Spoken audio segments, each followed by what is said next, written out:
Good afternoon, welcome back, and welcome to those who are following this press conference from Naples and, of course, via the internet.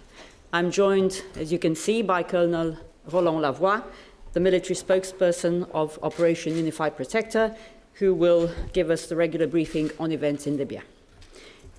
This has been a remarkable week.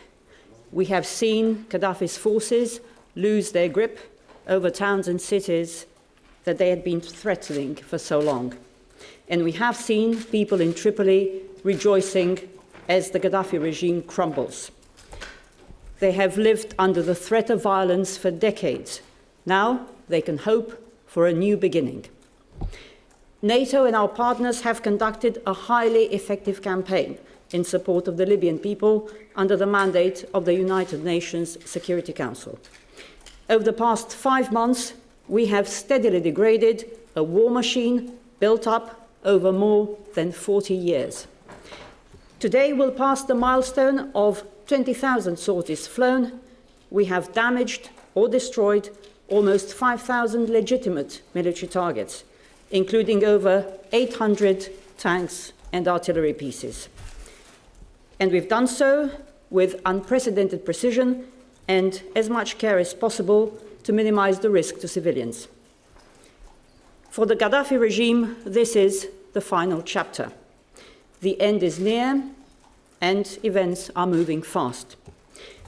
What's clear to everybody is that Gaddafi is history, and the sooner he realizes it, the better. The Libyan people should be spared more suffering and more bloodshed. The remnants of the regime are desperate. They may be trying to fight back here and there, but they're fighting a losing battle. The launch last night of another Scud-type missile against Misrata is proof that we cannot drop our guard. This use of an indiscriminate weapon against a city shows beyond doubt why our mission to protect civilians remains necessary. So we cannot drop our guard, and we won't. NATO is committed to our United Nations Security Council commitment and our mandate to protect civilians, and we will keep on implementing it for as long as necessary. This afternoon, ambassadors will meet here at NATO headquarters to take stock of our operation and the situation in Libya. They'll discuss the way forward, and I would expect that they'll also want to look at options for a possible NATO role once this conflict is over. Obviously, I can't prejudge the ambassadors' discussion, but there is a general understanding that any future NATO engagement will be governed by 3 principles. Firstly, the leading role in the post-Gaddafi period in supporting the Libyan people rests with the United Nations and the contact group. NATO will be in a supporting role. Secondly, NATO will have no troops on the ground. And thirdly, any possible NATO future role in Libya, in addition to the current one under Operation Unified Protector, will have to be upon request. Right from the start, the international community has come together to confront the Libyan crisis. NATO is playing a vital role in protecting the people of Libya. We will continue to coordinate with all relevant international actors to bring this crisis to the conclusion that the Libyan people want and deserve. With that, I hand over to Colonel Lavoie in Naples. Roland, the floor is yours. Thank you. Bonjour, Oana, and welcome to those who are joining us from Brussels and from Naples, of course.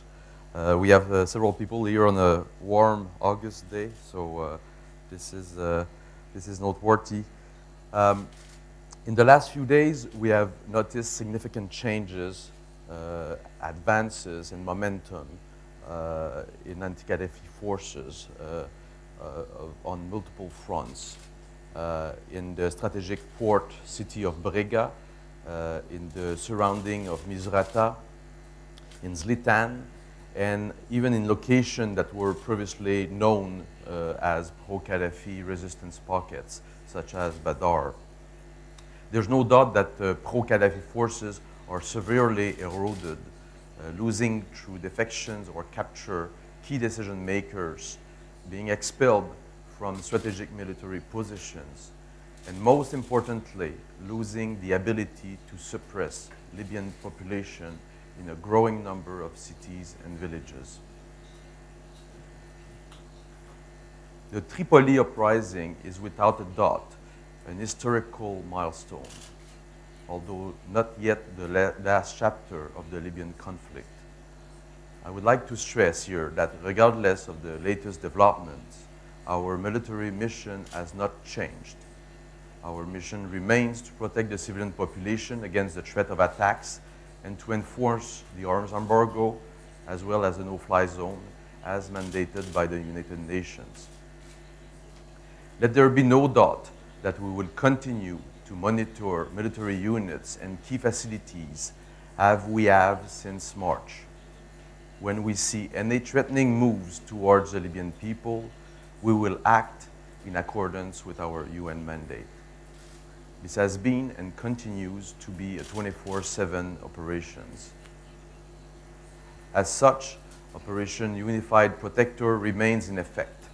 The UN mandate remains valid, and we remain vigilant and determined to protect the people of Libya.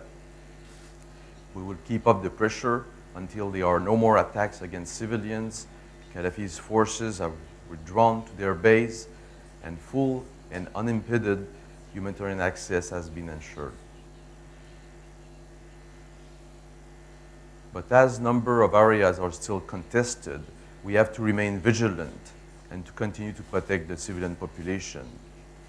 Most notably, Tripoli is still the site of numerous clashes between pro and anti-Gaddafi forces, and the tension is far from being over. The situation in Tripoli is indeed very, very dynamic and complex, even today, and as we are closely monitoring these developments hour after hours.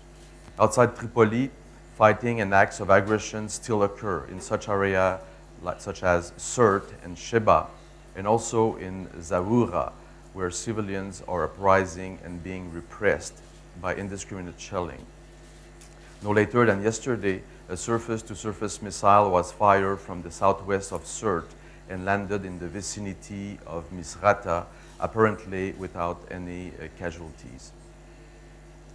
NATO has also destroyed two multiple rocket launchers that were firing from a western position toward the recently freed city of Brega. In sum, our mission is not over yet. As Libyans are taking control of their country, what is left of the pro-Gaddafi military give no sign that they will stop terrifying the population. They are aggressively fighting to keep their control over the coastal axis between Bishir, which is 20 kilometers west of Brega, and Bani Walid, which is southwest of Misrata, and to preserve freedom of movement from Tripoli to Saba, where they have a relatively strong fallback position. We urge them to stop, to return to their bases, and to allow safe and unhindered humanitarian access to all the people in need of assistance. Until this is the case, we will carry on with our mission. Thank you. Could take a few questions.